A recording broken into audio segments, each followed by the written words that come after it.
दोस्तों इस समय सोशल मीडिया पर एक वीडियो तेजी से वायरल हो रही है महराज मलिक के पीए की, जो कल एक स्कूल में गया था और रास्ते में उस स्कूल का उस्ताद उन्हें मिलता है और महराज मलिक का पीए ये कहता है उनसे कि आपका स्कूल तो इस वक्त चल रहा है तो आप कहाँ जा रहे हो। फिर वो महराज मलिक का पीए स्कूल में जाता है कुछ सीडीएफ का सामान लेके, क्योंकि जो महराज मलिक के लोग हैं और महराज मलिक है वो चाहते हैं कि हमारा सिस्टम चेंज हो, चाहे वो एजुकेशन का, चाहे वो हॉस्पिटल का, या सड़कें ठीक हो, हमारी किसी गरीब के साथ कोई नाइंसाफी ना हो और हमारे जो बच्चे हैं वो पढ़े लिखे और जम्मू कश्मीर का नाम रोशन करे। लेकिन अफसोस की बात है इस वक्त जो अफसर है वो लोगों को डराता है। अगर अफसर गलत है तो वो लोगों को डराएगा, लेकिन उस पर कोई कार्रवाई करने के लिए तैयार नहीं है। कल जब महराज मलिक का पीए स्कूल में पहुंचता है, वो सबसे पहले जो हेडमास्टर उस स्कूल का होता है उन्हें पूछता है कि जो आपका टीचर है क्या उसने कोई एप्लीकेशन दी है। हेडमास्टर ये कहता है कि नहीं, कोई एप्लीकेशन नहीं दी है, अप्रूव उसकी छुट्टी हुई है नहीं हुई है। लेकिन उसके बावजूद वो जो टीचर है वो कहीं काम पे चला गया है। जो बच्चे हैं वो रो रहे हैं, वो मरे, अनपढ़ रहे, किसी को कोई मतलब नहीं है। बीजेपी गवर्नमेंट में जितना जो लोग हैं वो अनपढ़ रहेंगे उतना फायदा बीजेपी गवर्नमेंट को होगा, और बीजेपी ने ही जो जम्मू कश्मीर है इस वक्त इस तबाही तक पहुंचाया है। और आज जो वो टीचर है वो महराज मलिक के पीए को बीच रास्ते में पकड़ता है। आप हिम्मत देखिए कि महराज मलिक की कॉन्स्टिट्यूंसी में वो स्कूल पढ़ता है। इस वक्त महराज मलिक जेल में है, एमएलए इस वक्त आप समझिए कि आमिर मलिक है, लेकिन आमिर मलिक को रोका जाता है और उसको धमकियां दी जाती है, बीच रास्ते में बड़ा कुछ कहा जाता है। और मैं ये इस वक्त देख रहा था वीडियो में कि उस टीचर के गुर्दे इतने बड़े हैं, मुझे लगा कि ये वाकई बीजेपी के साथ है, क्योंकि जो भी गवर्नमेंट मुलाजिम बीजेपी के साथ है अगर वो कुछ भी करे उस पर कोई कार्रवाई नहीं होगी, उस पर कोई एक्शन नहीं होगा। अगर कोई आम शख्स कुछ गलत बात करेगा, गलत बात नहीं सही बात करेगा महराज मलिक की तरह, अगर वो इंसाफ मांगेगा, अगर वो ये कहेगा कि हमारे लोगों को इंसाफ दो, तो उनको पीएसए की धमकियां दी जाती है, उन पर कार्रवाई की जाती है। जो अफसर है, जो बड़े बड़े गुर्गे हैं, वो नहीं चाहते हैं कि हमारे खिलाफ कोई बोले, जैसा कि हमारे साथ भी हुआ और हो रहा है। इस वक्त जो बड़े बड़े तानाशाह है, जो बड़े बड़े कुर्सियों पर बैठे हुए, वो धमकियां दे रहे हैं, वो बड़े बड़े बड़ी बड़ी बातें कर रहे हैं। लेकिन वक्त बदलता है, वक्त बदलने में देर नहीं लगती है। इस वक्त जब मैं वो महराज मलिक की वीडियो देख रहा था तो बड़ा अफसोस हुआ कि आज ही जो हमारे नरेंद्र मोदी जी है वो उमर अब्दुल्ला साहब को बर्थडे की विश कर रहे हैं। हैप्पी बर्थडे उमर अब्दुल्ला साहब, बाकी चीजें फलाना ढिमकाना, लेकिन हमारे जम्मू कश्मीर किस बर्बादी तक पहुंचा हुआ है उसको देखने के लिए कोई तैयार नहीं है। हमारे एजुकेशन सेक्टर का बहुत बुरा हाल है। कोई गवर्नमेंट स्कूलों में पढ़ना नहीं चाहता है, नौकरी हर एक गवर्नमेंट की करना चाहता है, लेकिन अपने बच्चों को गवर्नमेंट स्कूलों में नहीं पढ़ाना चाहते हैं। एजुकेशन खासकर हमारा जो मेडिकल सेक्टर है, आइए देखिए, आप कहीं भी जाइए, आप बड़े बड़े नेक्सस चल रहे हैं मेडिकल सेक्टर में, लेकिन सबको खर्चा जा रहा है, ऊपर से नीचे तक खर्चा जा रहा है। फिर अगर हम बोलते हैं उनको बचाने के लिए, फिर कुछ लोग आ जाते हैं जिनके पास पावर है इस वक्त, जो अपनी वर्दी का गलत इस्तेमाल करते हैं। फिर अगर हम उन वर्दी वालों के खिलाफ बोलते हैं तो फिर हम पर फिर पता है कार्रवाई होगी, पैसे हम पर लगेंगे। बड़ा अफसोस होता है कि जो हमारा जम्मू कश्मीर वो किस बर्बादी की तरफ जा रहा है, कोई बात करने के लिए तैयार नहीं है।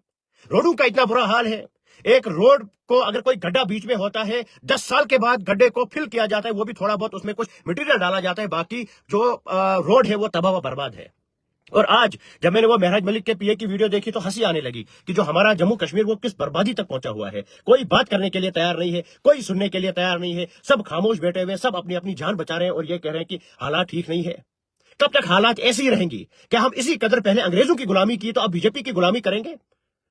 क्या गांधी जी किसी को याद नहीं है कि गांधी जी ने कुर्बानी दी थी, फिर जाकर यह देश आजाद हुआ था, फिर जाकर हम इस वक्त हिंदुस्तान में हैं, वरना अभी भी हम अंग्रेजों की गुलामी कर रहे होते। लेकिन अंग्रेजों की गुलामी से हमें आजाद करवाया था गांधी जी ने, बाकी बहुत सारे लोगों ने इस हिंदुस्तान की आजादी के लिए कुर्बानी दी थी। लेकिन आज क्या हो रहा है? आज हम गुलामी किसकी कर रहे हैं? बीजेपी की गुलामी कर रहे हैं। और बीजेपी में जो सबसे बड़ा गुंडा होगा, सब उसकी उतनी ही ज्यादा पावर है, और जो एक आम इंसान है उसे हाथ जोड़कर दफ्तरों के चक्कर काटने पड़ते हैं, वहां पर कोई काम नहीं उनका होता है। और मेरी जो सीओ है डोडा के, उनसे गुजारिश है कि अगर शर्म थोड़ी बहुत बची होगी, जो ये कोई वो टीचर था उसको सस्पेंड कर दे आप, या उसको एक्सप्लेनेशन आप निकाले कि कल अगर आपकी ड्यूटी थी तो आप कहां गए थे? बच्चे स्कूल में थे, वो खुद ही पढ़ेंगे, कोई बात नहीं। टीचर घूमने गया है, हेडमास्टर और कहीं है, स्कूल खुद ही चलेगा। फिर अगर पूछेंगे तो फिर धमकियां आएगी और महराज मलिक को पीए को धमकी दी जाएगी। ये तो शुक्र करिए वो बेचारा पीए शरीफ है, उनका तो किसी वरना उसने कुछ नहीं किया। मेरे जैसे पीए होता है तो आगे वाला जो इंसान था, फिर वो टीचर था या और कोई था, वो आंसर पाठ देख लेता कि कौन सी कार्रवाई और क्या होता है। तो मेरी गुजारिश है कि जो वो टीचर है, जो एक तो ड्यूटी नहीं देता है, फिर वो महराज मलिक के पीए को धमकी देगा, उसके खिलाफ सख्त से सख्त कार्रवाई होनी चाहिए। जो ये गुंडा राज है, इसी गुंडा राज को खत्म करने के लिए महराज मलिक आया था। लेकिन जब पूरा गुंडा राज पूरे सिस्टम में हो تو پھر ایک سچائی بولنے والے پر پیسے لگایا گیا, اس کو جیل میں ڈالا گیا. جو یہ ان کی وہ دھندلیاں ہے وہ کوئی باہر نہیں نکالنا چاہیے. جو یہ دلالی کر رہے ہیں, جو یہ افسر ایک دوسرے کو, جو ایک عام انسان ہوتا ہے ان کو دھمکیاں دے رہے ہیں, اسی قدر وہ نہیں چاہتا تھا. وہ چاہتا تھا کہ ایک غریب راج کرے گا, ایک غریب کا بچہ راج کرے گا, جس قدر مہراج ملک آیا تھا. لیکن کہاں راج کرنے دیں گے؟ جو یہ بڑے بڑے گنڈے, یہ تو بی جے پی یا باقی بڑی بڑی پارٹیوں کے ساتھ جڑے ہوئے ہیں, ان پر تو کوئی کاروائی نہیں ہوگی. اگر کاروائی ہوگی تو ہم تو کاروائی کے لیے بنے ہیں نا. جو عام شخص یا جو بات کرتا ہے وہ تو کاروائی کے لیے بنے ہیں. آج میں بڑے دنوں کے بعد لائیو آیا. میں نہیں چاہتا ہوں کہ میں آؤں, میں بولوں, کیونکہ پورا سسٹم تباہ برباد ہے, پورا سسٹم کرپٹ ہے اس وقت. کوئی کسی کا سنتا نہیں ہے. اگر کوئی بات کرتا ہے تو اس کو دھمکیاں, F I R, P S A, باقی چیزیں. جموں کشمیر میں اب انسان ڈرتا ہے بات کرنے کو, کیونکہ یہاں پر ڈائریکٹ پی ایس اے کی دھمکیاں آتی ہے. پہلے تو کہا جاتا تھا کہ ایف آئی آر لگائیں گے, اب ایف آئی آر کی بات ہی نہیں ہوتی. اب یہ کہا جاتا ہے کہ پی ایس اے لگا دیں گے. پی ایس اے لگا بھی دو, کوئی بات نہیں. پھر کورٹ 6 مہینے کے بعد انصاف دیتا ہے, لیکن تب تک بیچارہ جو وہ انسان ہے وہ ختم ہوا ہوتا ہے. قانون اتنا خوبصورت ہمارے ہندوستان کا تھا, لیکن جو مہراج ملک کہتا تھا نا کہ کچھ لوگوں نے قانون کو رکھیل بنایا ہے, اسی قدر قانون کو سچ میں اس وقت رکھیل بنایا گیا ہے. تو امید کرتے ہیں جو وہ ٹیچر ہے جس نے مہراج ملک کے پی اے کے ساتھ بدتمیزی کی, اس کے خلاف سخت سے سخت کاروائی ہونی چاہیے. ورنہ جب مہراج آئے گا باہر تو وہ خود کاروائی کرے گا. پھر تمہیں مرچیاں لگتی ہے, پھر تم بڑا پچھتاتے ہو. پھر تمہارے جو امپلائی ہیں وہ پروٹیسٹ کرتے ہیں, جیسے ڈی سی کے خلاف وہ ڈی سی کے ساتھ ہوا پچھلی بار.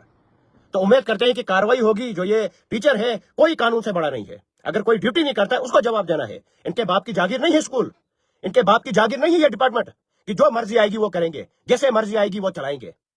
چلیے, اللہ حافظ.